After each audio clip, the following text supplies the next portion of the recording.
તો આજે છે અમારી પરેડ ને અમે આવ્યા છીએ સવારે 6 વાગે ઉઠીને પરેડની પ્રેક્ટિસમાં અને ફૂલ ઠંડી છે અહીંયા.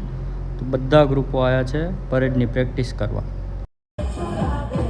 પરેડની પ્રેક્ટિસ તો કરી લીધી, રમતા રમતા આવ્યા અને અમારી પરેડની પ્રેક્ટિસ પૂરી થઈને હવે હોટલે જશું અને કપડાં ચેન્જ કરીને પાછા આવશું.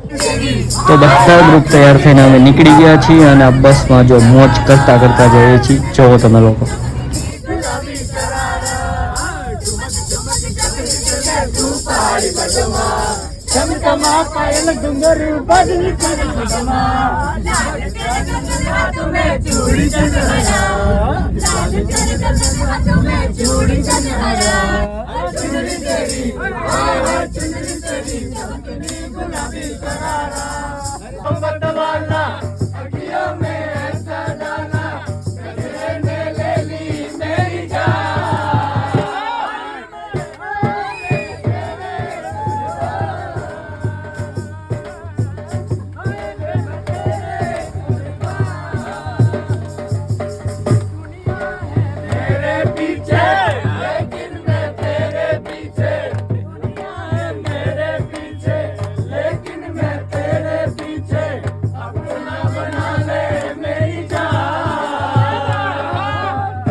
તો આજના વિડીયો માટે આટલું જ. મળીએ એક નવા વિડીયોમાં. બધાને જય માતાજી, જય દ્વારકાધીશ.